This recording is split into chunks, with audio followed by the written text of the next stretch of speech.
రాజుల మొదటి గ్రంథము 4వ అధ్యాయము. రాజైన సొలొమోను ఇశ్రాయేలీలందరి మీద రాజాయెను.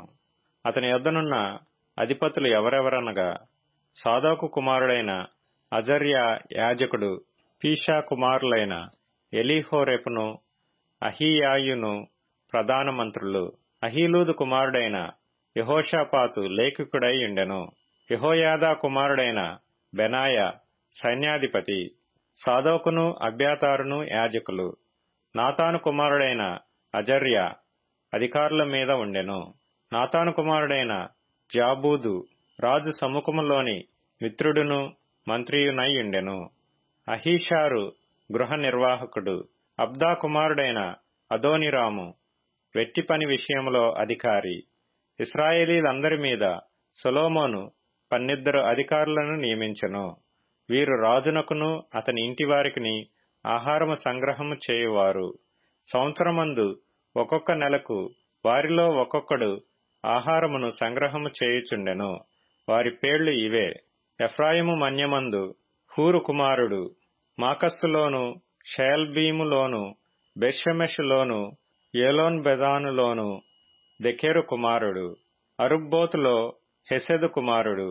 వీనికి కోకో దేశమును హెపెరు దేశమంతయు నియమింపబడెను.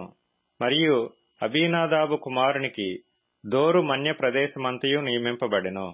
సొలొమోను కుమార్తె అయిన టాపాతు ఇతని భార్య.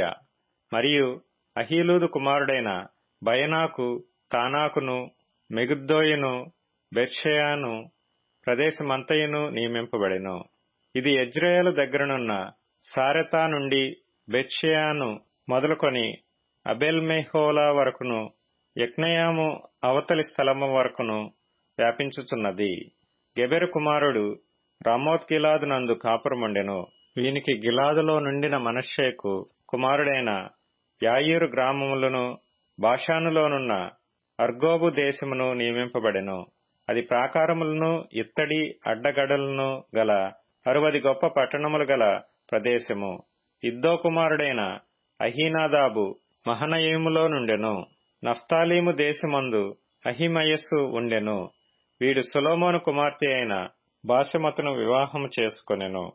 ఆషేరులోను ఆలోతులోను హూషై కుమారుడైన బయనాయుండెను. ఇస్సాకారు దేశమందు పరూయహు కుమారుడైన యెహోషాపాతు ఉండెను. బెన్యామీను దేశమందు ఏలా కుమారుడైన షిమీయుండెను. గిలాదు దేశమందును, అమోరీయులకు రాజైన సీహోను దేశమందును, బాషాను రాజైన ఓగు దేశమందును ఊరి కుమారుడైన గెబెరు ఉండెను. అతడు ఒక్కడే ఆ దేశమందు అధికారి.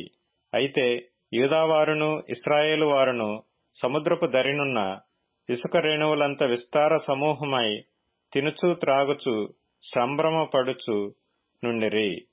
నది మొదలుకొని ఐగుప్తు సరిహద్దు వరకు ఈ మధ్యనున్న రాజ్యములన్నిటి మీదను, ఫిలిస్తీన్ల దేశమంతటి మీదను సొలొమోను ప్రభుత్వము చేసెను. ఆ జనులు పన్ను చెల్లించుచు సొలొమోను బ్రతికిన దినములన్నీయు అతనికి సేవ చేయుచూ వచ్చిరి. ఒక్కొక్క దినమునకు సొలొమోను భోజనపు సామాగ్రి ఎంతయనగా 600 తూముల సన్నపు గోధుమ పిండియు, 1200 తూముల ముతక పిండియు, క్రొవ్విన ఎడ్లు 10, విడి ఎడ్లు 20, 100 గొర్రెలను, ఇవియుగాక ఎర్రదుప్పులు, దుప్పులు, జింకలు, క్రొవ్విన బాతులను తేబడెను. యూఫ్రటీసు నది అవతల తిప్సహు మొదలుకొని గాజా వరకును, నది యువతలనున్న రాజులందరి మీదను అతనికి అధికారముండెను.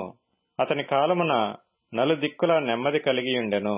సొలొమోను దినములన్నిటిను ఇశ్రాయేలు వారేమి, యూదా వారేమి దాను మొదలుకొని బెయేర్షెబా వరకును తమ తమ ద్రాక్ష చెట్ల క్రిందను, అంజూరపు చెట్ల క్రిందను నిర్భయముగా నివసించుచుండిరి. సొలొమోను రథములకు 40,000 గుర్రపు శాలలను, రౌతులకు 12,000 గుర్రములను ఉండెను. మరియు రాజైన సొలొమోను భోజనపు బల్ల యొద్దకు వచ్చిన వారికందరికీ ఏమీయూ తక్కువ కాకుండా అధికారులలో ఒకడు తాను నియమింపబడిన మాసమును బట్టి ఆహారము సంగ్రహము చేయుచూ వచ్చెను.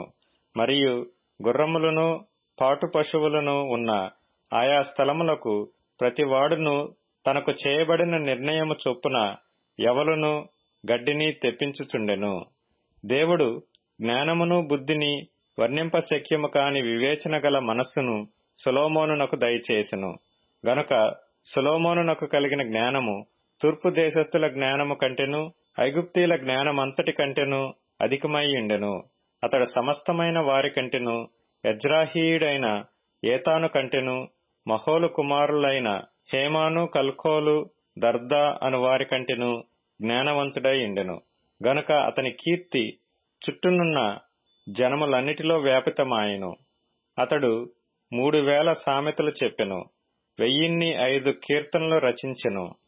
మరియు లెబానోనులో ఉండు దేవదారు వృక్షమునే గాని గోడలో నుండి మొలచు హిస్సోపు మొక్కనే గాని చెట్లన్నిటినీ గూర్చి అతడు వ్రాసెను. మరియు మృగములు, పక్షులు, ప్రాకు జంతువులు, జలచరములు అను వాటినన్నిటినీ గూర్చియు అతడు రాసెను. అతని జ్ఞానపు మాటలు తెలుసుకొనుటకై అతని జ్ఞానమును గూర్చి వినిన భూపతులందరిలో నుండియు జనులందరిలో నుండియు మనుషులు సొలొమోను నొద్దకు వచ్చిరి.